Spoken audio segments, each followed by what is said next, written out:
Good morning, all. Today's subject is business law, and this is our third chapter, that is definition and formation of contract consideration. आपला third chapter आहे आणि third chapter मधला एक question जो आहे तो last लेक्चरला आपला complete झालाय. सो आपण सेकंड क्वेश्चन जो आहे तो आज बघणार आहोत. So the question is, explain the cases in which the agreement without a consideration is valid. So question काय आहे की अशा कोणत्या केसेस आहेत की ज्या केसेसमध्ये जर कन्सिडरेशन नसलं तरीही ते अग्रीमेंट हे व्हॅलिड असेल. और एक्सेप्शन्स ऑफ कन्सिडरेशन, मग कन्सिडरेशनचे एक्सेप्शन्स काय आहेत. Normally consideration means something in return. Consideration म्हणजे काय आहे तर कॉन्ट्रॅक्टच्या त्या मोबदल्यात दुसऱ्या पार्टीला काय मिळतंय. Okay, so consideration may be in money और मे बी इन कॅश और काइंड. मग ते कन्सिडरेशन हे कॅशमध्ये असेल किंवा काही काइंडमध्ये असेल किंवा to do something or to not to do something यामध्ये सुद्धा असू शकतं. सो आता कन्सिडरेशन जर एखाद्या कॉन्ट्रॅक्टमध्ये इन्क्लूड केलं नसेल किंवा कन्सिडरेशन जर नसेल तर ते कॉन्ट्रॅक्ट हे व्हॅलिड होत नाही. बट काही अशा सर्टन केसेस आहेत की ज्या केसेसमध्ये कन्सिडरेशन जरी नसेल, विदाऊट कन्सिडरेशन एखादा ॲग्रीमेंट हे व्हॅलिड होऊ शकतं. मग अशा कोणत्या केसेस आहेत त्या आपण वन बाय वन आज या लेक्चरमध्ये आपण डिस्कस करूया. नॉर्मली कन्सिडरेशन आहे हे कंपल्सरी आहे, मॅन्डेटरी आहे आणि जर कन्सिडरेशन विदाऊट कन्सिडरेशन एखादं कॉन्ट्रॅक्ट असेल तर ते व्हॅलिड कॉन्ट्रॅक्ट मानलं जात नाहीत. But there are some exceptions. But काही एक्सेप्शनल केसेस आहेत ज्या केसेस आपण आता बघूया.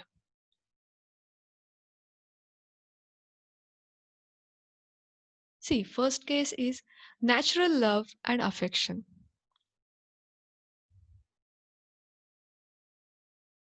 स्क्रीन सगळ्यांना विजिबल आहे? Yes, ma'am. ओके.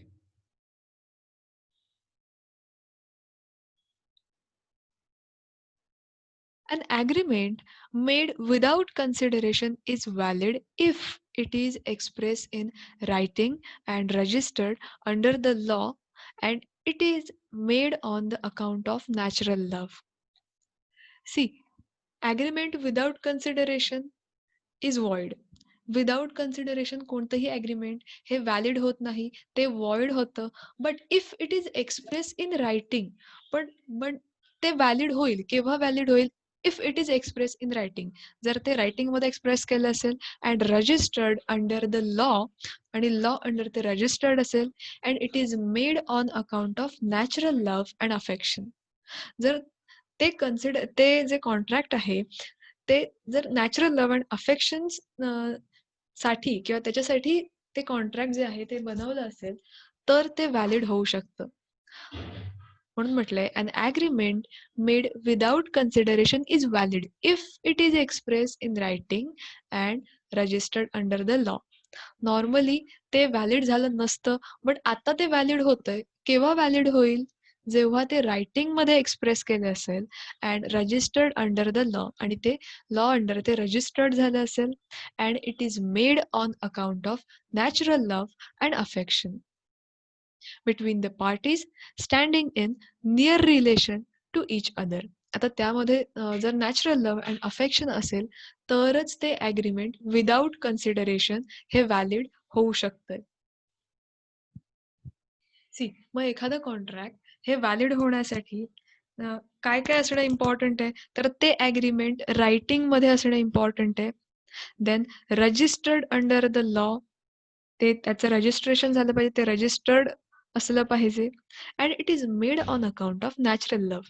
जर ते नॅचरल लव्ह अँड अफेक्शन ने बनवलं असेल किंवा त्यांच्या दोघांमध्ये खूप नियर रिलेशन असेल, खूप जवळचं नातं असेल, तरच असं कॉन्ट्रॅक्ट हे व्हॅलिड होऊ शकतं.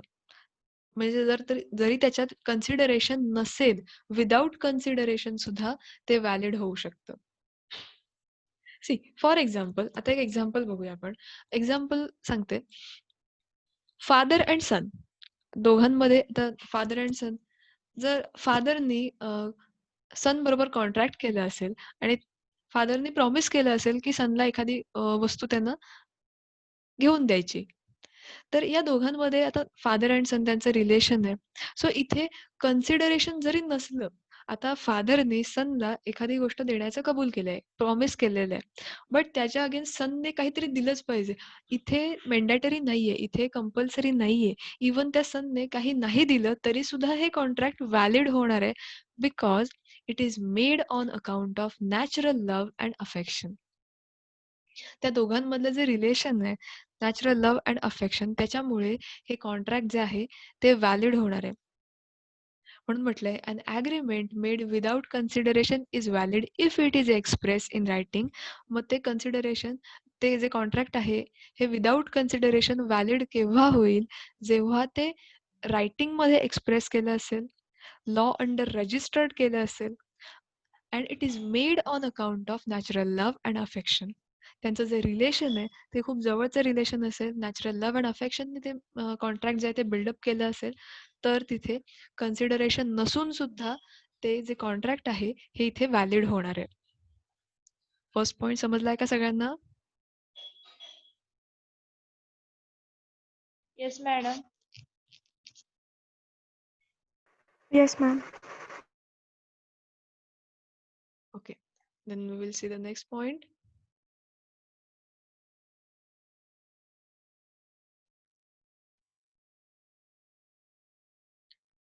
Next is voluntary compensation. A promise made without consideration is valid if it is promised to compensate wholly or in part a person who has already voluntarily done something for the promiser, or something which the promiser was legally bound to do. See voluntary compensation मध्ये काय म्हटलंय, की एखादा promise हे without consideration valid होईल, पण केव्हा? If it is if if it is a promise to compensate wholly or in part. मग ते प्रॉमिस होल्ली कॉम्पन्सेट किंवा पार्टली कॉम्पन्सेट होण्यासाठी प्रॉमिस केलं असेल, तेव्हा ते व्हॅलिड होईल. A person who has already voluntarily done something, आणि त्या दोन्ही पार्टीजमध्ये तो जो प्रॉमिसी आहे, ज्याने ऍक्सेप्ट केलेला आहे कॉन्ट्रॅक्ट, त्याने ऑलरेडी त्याला जे समथिंग, त्याला जे काही करायचं आहे, समथिंग इज डुईंग, ते ऑलरेडी त्याने करून झालेलं आहे, व्हॉलंटरीली डन समथिंग.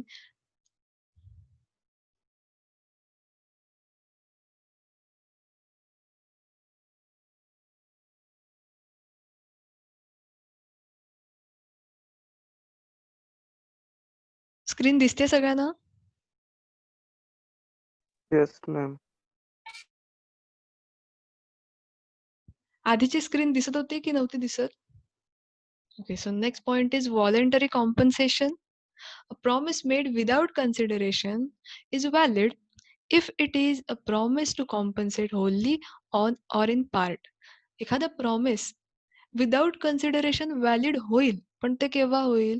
जेव्हा त्या दोन्ही पार्टीज मधल्या एका पार्टीने, मीन्स तो जो प्रॉमिस आहे ज्याने ऍक्सेप्ट केलेलं आहे कॉन्ट्रॅक्ट, त्याने त्याच्या पार्टचं जे ऑब्लिगेशन आहे किंवा त्याच्या पार्टचं जे काही करायचं आहे, ते त्याने ऑलरेडी त्याची जी ऍक्टिव्हिटी आहे ती त्याने केलेली आहे.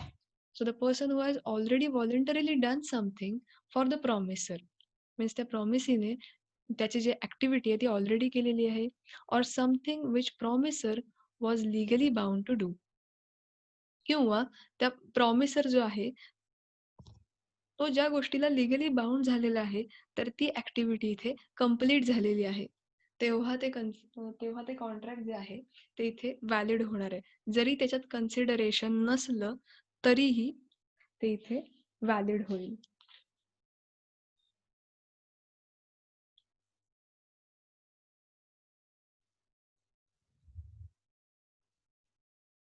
सी, एक एक्झाम्पल सांगते. ए हॅज लॉस्ट हिज पर्स. आता ए या पर्सनची पर्स जी आहे ती लॉस झालेली आहे, and B finds the purse and return to it. आणि बी ला ती पर्स जी आहे ए ची लॉस झालेली ती बी पर्सनला मिळालेली आहे, आणि त्या बी पर्सनने ए पर्सनला ती पर्स त्याची जी आहे ती रिटर्न केली आहे. A person promised to pay a reward of ₹100.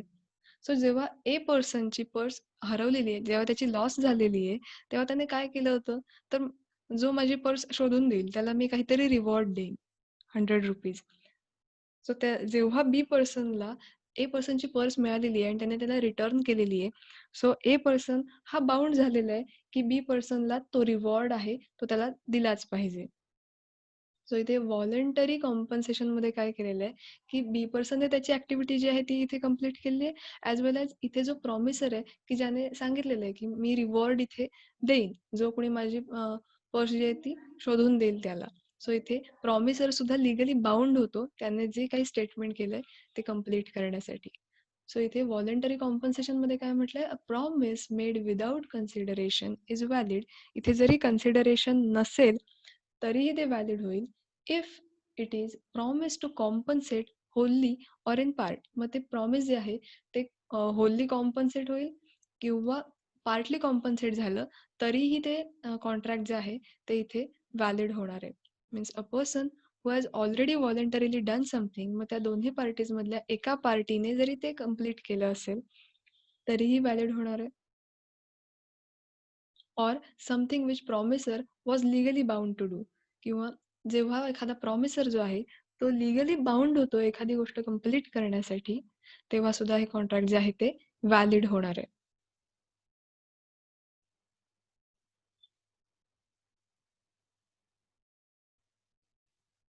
Next is time bard डेब्ट.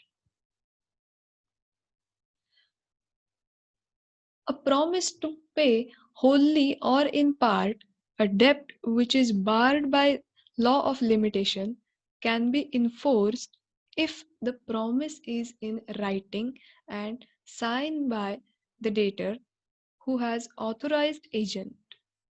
See, time barred debt. आता टाइम बार्ड डेट मध्ये काय केलं जातं, तर नॉर्मली कन्सिडरेशन जे आहे हे कन्सिडरेशन जर नसेल तर ॲग्रीमेंट हे वॉइड होणार आहे. बट इथे टाइम बार्ड डेटमध्ये काय म्हटलंय, जर एखाद्या पर्सनने दुसऱ्या पर्सनला लोन दिलं असेल, ए पर्सनने सपोज बी पर्सनला लोन दिलेलं आहे. सो बी पर्सन जो आहे त्याने तो डेटर झाला आणि ए पर्सन जो आहे तो क्रेडिटर झाला बिकॉज ए ने लोन दिलंय बी ला. सो जो डेटर आहे त्या डेटरला एक सर्टन टाइम पिरियड दिलेला असतो की त्याने जे लोन घेतलेलं आहे ते लोन त्याला रिफंड करायचं, त्याला लोन जे आहे त्याला परत करायचंय.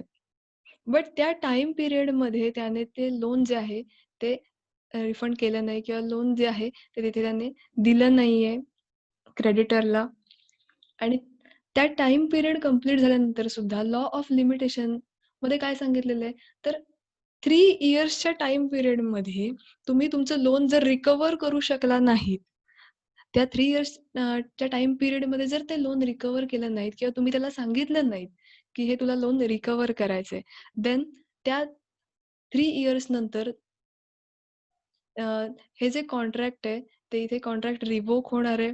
मग तुम्ही त्याच्याकडनं लोन जे आहे ते नंतर रिकव्हर करू शकत नाही. सो टाइम बार्ड डेब्टमध्ये काय केलं जातंय, जर ते प्रॉमिस रायटिंगमध्ये असेल तर ते and sign by the person to be charge or his agent. मग त्या एजंटकडून जेव्हा जे लोन आहे ते घेताना रायटिंगमध्ये आणि साइन करून जर ते घेतलं असेल तर जो लोन देणारा आहे त्याने ते रिकव्हर करणं गरजेचं आहे. बट त्यांनी जर रिकव्हर केलं नाही, लॉ ऑफ लिमिटेशनच्या टाइम पिरियडमध्ये सुद्धा त्यांनी रिकव्हर करून घेतलं नाही, देन त्या टाइम पिरियड नंतर तो जे लोन आहे ते रिकव्हर करू शकणार नाही.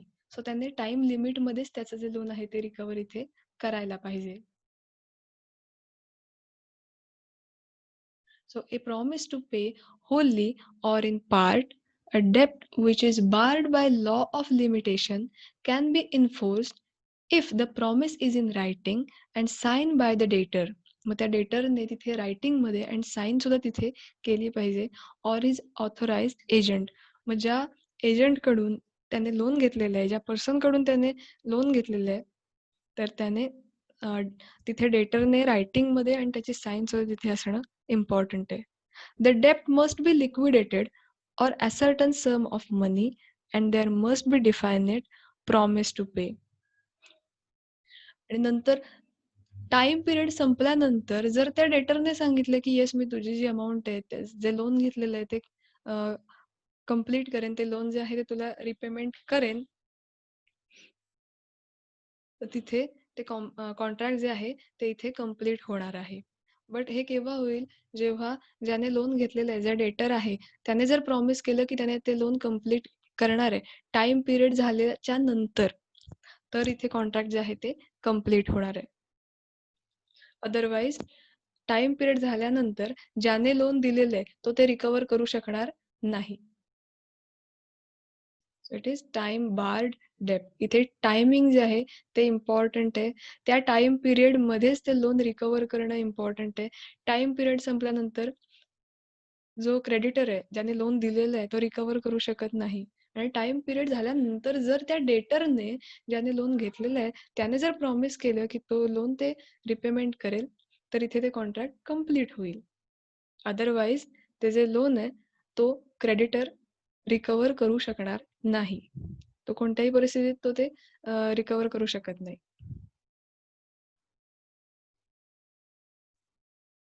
Next is no consideration is necessary to create an agency. See एखादी एजन्सी क्रिएट करण्यासाठी इथे कन्सिडरेशन हे नेसेसरी नाहीये. Generally, an agent is remunerated by the way of communication for by the way of commission for receive. इथे communication झालं, इथे commission पाहिजे.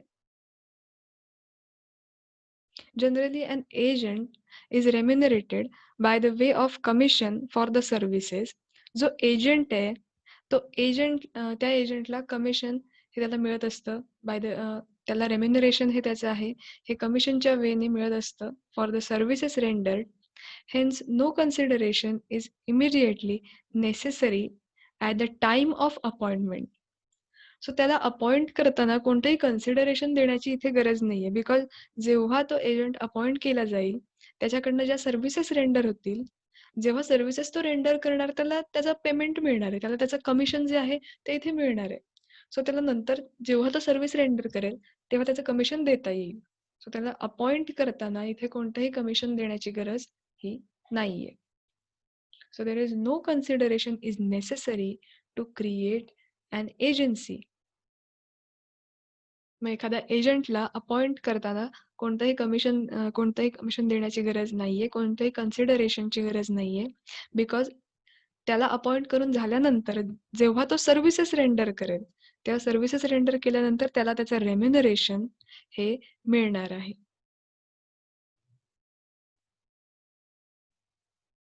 Next is gift.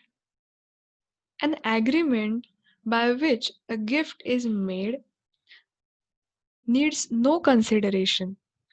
C कोणतंही गिफ्ट दिलं असेल तर त्या गिफ्टच्या अगेन्स्ट काहीतरी रिटर्न द्यायला पाहिजे असं कुठेही कंपल्शन नाहीये. So no need of consideration. So जेव्हा गिफ्टच्या बाबतीत सुद्धा इथे कन्सिडरेशन कंपल्सरी नाहीये, कन्सिडरेशनची इथे गरज नाहीये, नीड नाहीये. सो इथे कॉन्ट्रॅक्ट जे आहे ते इथे व्हॅलिड होणार आहे जरी कन्सिडरेशन नसलं तरी, because it is a gift. Gift जेव्हा एक पार्टी दुसऱ्या पार्टीला देते तेव्हा ज्या पार्टीला गिफ्ट रिसिव्ह झालंय तिने काहीतरी दिलंच पाहिजे असं कुठेही कंपल्शन नाहीये, बिकॉज गिफ्ट जे आहे हे गिफ्ट दिलेलं आहे आणि तिथे कन्सिडरेशनची गरज ही नाहीये. सो हे एक्सेप्शन्स होते, ह्या काही केसेस होत्या की ज्या केसेसमध्ये कन्सिडरेशन हे नेसेसरी नाहीये. पॉइंट्स कळलेत सगळ्यांना?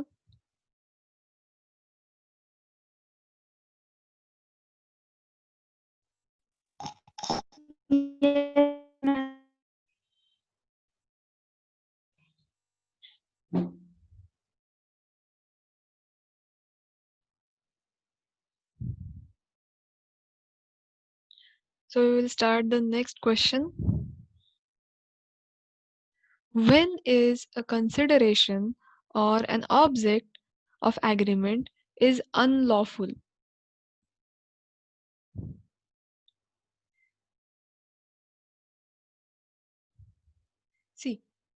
एखादं कन्सिडरेशन किंवा ऑब्जेक्ट हे अनलॉफुल हे केव्हा होईल? तर ते पॉइंट्स जे आहेत ते आपण आता बघूया. Section 23 of Indian Contract Act clearly states that the consideration and or object of contract is considered lawful consideration or object unless they are specifically forbidden by law. See एखादं इंडियन कॉन्ट्रॅक्ट ऍक्टने काय सांगितलेलं आहे, एखादं consideration जे आहे ते lawful असेल. ते केव्हापर्यंत लॉफुल असेल? जोपर्यंत स्पेसिफिकली फॉरबिडन बाय लॉ. जोपर्यंत ते एखादा लॉ जो आहे तो फॉरबिडन करत नाहीयेत, एखादा रूल ब्रेक करत नाहीयेत, तोपर्यंत ते लॉफुल असेल. जेव्हा स्पेसिफिकली एखादा स्पेसिफिकली फॉरबिडन बाय लॉ एखादा लॉ तिथे फॉरबिडन केला जातोय, तेव्हा ते अनलॉफुल होणार आहे. such a nature that they would defeat the purpose of law. एखाद्या लॉचं पर्पज जे आहे ते जर त्याने डिफीट केलं तर ते अनलॉफुल होईल. जोपर्यंत एखादा लॉ तिथे डिफीट करत नाहीये किंवा लॉचं जे पर्पज आहे ते डिफीट करत नाहीये, तोपर्यंत ते लॉफुल असणार आहे. आर फ्रॉड्युलंट, जोपर्यंत इथे फ्रॉड होत नाहीये किंवा ते कन्सिडरेशन हे फ्रॉड्युलंट होत नाहीये, तोपर्यंत ते कन्सिडरेशन जे आहे ते लॉफुल असेल. जेव्हा तिथे फ्रॉड होत असेल तेव्हा ते अनलॉफुल असेल. Involve injury to any other person or property, जोपर्यंत एखाद्या पर्सनला हार्म, एखाद्या पर्सनला इंजुरी होत नाहीये, तोपर्यंत ते लॉफुल असेल. जेव्हा त्या कॉन्ट्रॅक्टमुळे, त्या कन्सिडरेशनमुळे एखाद्या पर्सनला इंजुरी होत असेल, एखाद्याच्या प्रॉपर्टीला इंजुरी होत असेल, काही हार्म पोचत असेल, तेव्हा ते अनलॉफुल होणार. The court regard them as immoral. जर कोर्टाने ते कन्सिडरेशन हे इमोरल असं डिक्लेअर केलं, जर ते इमोरल असेल तर ते अनलॉफुल असेल. जर ते मोरल कन्सिडरेशन असेल तर ते लॉफुल असेल. जर काही इमोरल गोष्टी तिथे घडत असतील, देन ते अनलॉफुल असणार आहे. Then are opposed to public policy. जर एखादं कन्सिडरेशन, एखादा ऑब्जेक्ट हा पब्लिक पॉलिसीच्या अगेन्स्ट जात असेल, अपोज होत असेल, तर ते अनलॉफुल असणार आहे. जोपर्यंत ते पब्लिक पॉलिसीच्या अगेन्स्ट जात नाहीये, तोपर्यंत ते लॉफुल असेल. So lawful consideration and or lawful object cannot contain any above. Let us take a more in detail look at each of them. मग आता आपण हे जे पॉइंट्स आहेत ते डिटेल डिस्कस करूया.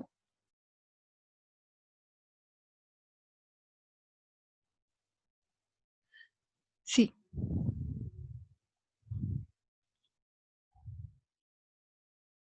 first point is forbidden by law. When the object of contract or a consideration of contract is prohibited by law. जेव्हा एखाद्या कॉन्ट्रॅक्टचं कन्सिडरेशन किंवा एखादा ऑब्जेक्ट जे आहे which is prohibited by law, then they are not lawful consideration or object anymore.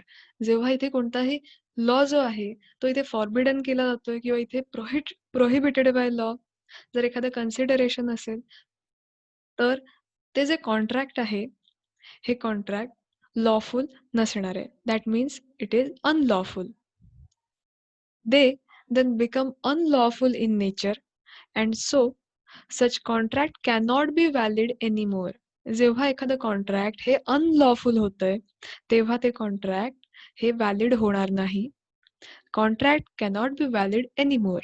Unlawful consideration of object includes acts that they are specifically punishable by law.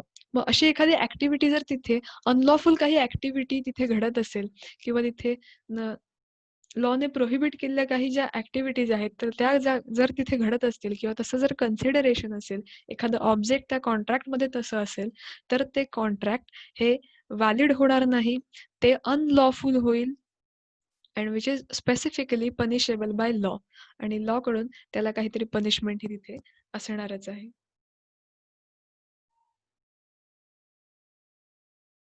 Next is consideration or object defeats the provision of law. This means if the contract is trying to defeat the intention of law, जर एखाद्या लॉचं तिथे intention इथे defeat केलं असेल, काही provision जे आहे लॉची ती इथे डिफीट होत असेल, तर ते कॉन्ट्रॅक्ट हे अनलॉफुल कॉन्ट्रॅक्ट असेल. If the court find that the real intention of parties to the agreement is to defeat the provision of law, it will put aside the said contract. जर court जर इथे agreement जे आहे दोन्ही पार्टींमधलं ते intention, त्यांचं जे इंटेन्शन आहे हे इंटेन्शन एखादी प्रोव्हिजन जी आहे लॉ रिलेटेड ती प्रोव्हिजन इथे डिफीट करत असेल, तर ते जे कॉन्ट्रॅक्ट आहे हे अनलॉफुल कॉन्ट्रॅक्ट इथे होणार आहे.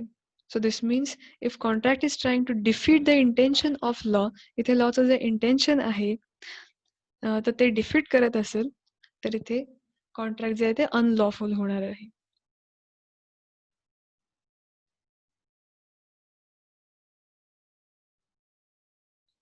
Next is fraudulent consideration or object. Lawful consideration or object can never be fraudulent. जे lawful consideration असेल ते केव्हाही fraudulent नसणार आहे. जर तिथे fraud होत असेल तर ते consideration हे unlawful असेल. Agreement entered into containing unlawful, fraudulent consideration or object are void by nature. See जर इथे अनलॉफुल ऍक्टिव्हिटीज जर घडत असतील, जर त्यांचं कन्सिडरेशन हे अनलॉफुल असेल, तर हे कॉन्ट्रॅक्ट जे आहे ते व्हॅलिड होणार नाहीये, ते वॉइड होईल. For example, A decides to sell goods to B and smuggle them outside the country. A ने काय डिसाईड केलंय तर त्याचे जे गुड्स आहेत ते बी ला सेल करायचे आणि आउटसाइड द कंट्री त्यांचं स्मगलिंग करायचंय.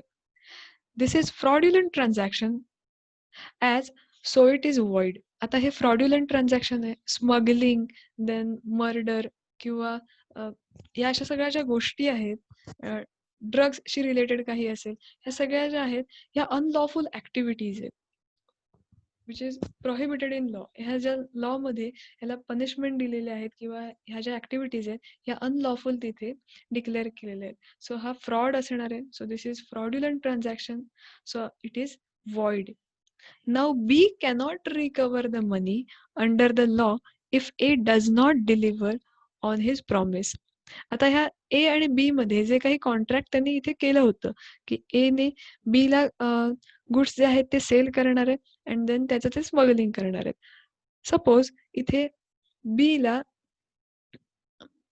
बी cannot recover the money under the law. B ला त्याचे पैसे जे आहेत ते मिळाले नाहीयेत किंवा तो रिकवर करू शकला नाही, तर अशा वेळेला तो कोणतंही तिथे कोर्टात खटला दाखल करू शकत नाही, बिकॉज त्यांचं जे ऍक्टिव्हिटी आहे ती अनलॉफुल ऍक्टिव्हिटी आहे. जर ती लॉफुल ऍक्टिव्हिटी असती आणि त्याला त्याचे अमाऊंट जर रिकवर झाली नसती तर डेफिनेटली त्याने कोर्टामध्ये केस दाखल केली असती की येस माझे जे मनी आहे ते रिकवर झालेलं नाहीये, पैसे अमाऊंट जे ती रिकवर झाली नाहीये. बट इथे त्यांची ऍक्टिव्हिटीज मुळात फ्रॉड्युलंट आहे, बिकॉज इथे त्यांचे जे गुड्स आहेत ते स्मगलिंग करतात. सो इथे त्यांचं काही मनी रिकवर झालं नाही किंवा ते कॉन्ट्रॅक्ट कम्प्लीट झालं नाही तरी ते कुठेही त्याची केस दाखल करू शकत नाहीत, बिकॉज मुळातच ते फ्रॉड्युलंट ट्रान्झॅक्शन असणार आहे. So it is not valid.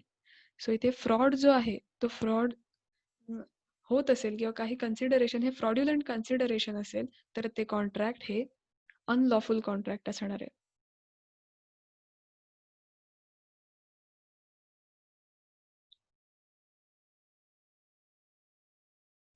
Defeats any rule in effect. If the consideration or object is against any rule in effect in the country for the time being, then they will not be lawful consideration or object. जर एखाद्या रूलच्या against एखादी activity जात असेल किंवा त्यांचं जे consideration आहे, एखाद्या कॉन्ट्रॅक्टचं कन्सिडरेशन हे एखादा रूल ब्रेक करत असेल किंवा त्याचा सगळा इफेक्ट आहे तो कंट्रीवर होत असेल, देन ट्रान्झॅक्शन जे आहे हे अनलॉफुल असणार आहे. त्याचं जे कन्सिडरेशन आहे हे अनलॉफुल असणार आहे. So there will not be lawful consideration or object, and so the contract is formed will not a valid. जर एखादा रूल ब्रेक करत असेल, एखादा ते रूल जो आहे तो त्याचा रूलवर इफेक्ट करत असेल एखादं ट्रान्झॅक्शन किंवा त्यांचं जे कन्सिडरेशन आहे, देन ते कॉन्ट्रॅक्ट हे अनलॉफुल इथे मानलं जातंय.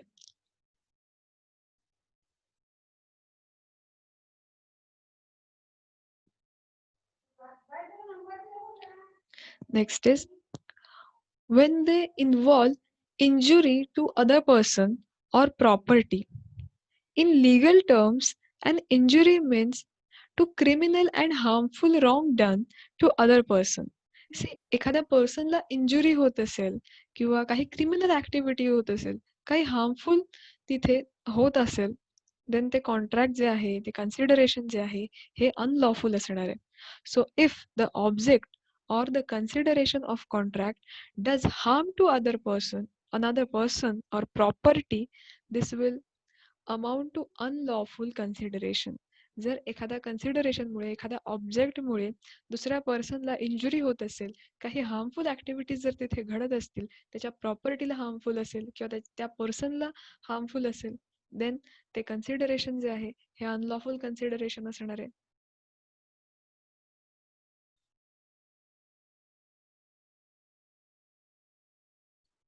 सो इथे आपले 5 पॉइंट जे आहेत ते झालेत. 6 is when consideration is immoral. If the object or consideration is regarded by the court as immoral, then such object and consideration are immoral. कोर्टाने एखादे ऍक्टिव्हिटी किंवा काही अशा गोष्टी आहेत ज्या इमोरल ठरवलेल्या आहेत, आणि जर तसं ऑब्जेक्ट जे आहे किंवा कन्सिडरेशन जे आहे हे इमोरल असेल, तर ते कॉन्ट्रॅक्ट, ते कन्सिडरेशन हे अनलॉफुल असणार आहे. इथे इमॉरल जर काही ऍक्टिव्हिटीज घडत असतील, तर ते जे अग्रीमेंट आहे ते इथे वॉइड होणार आहे आणि त्यांचं जे कन्सिडरेशन आहे ते अनलॉफुल इथे डिक्लेअर केलं जाईल.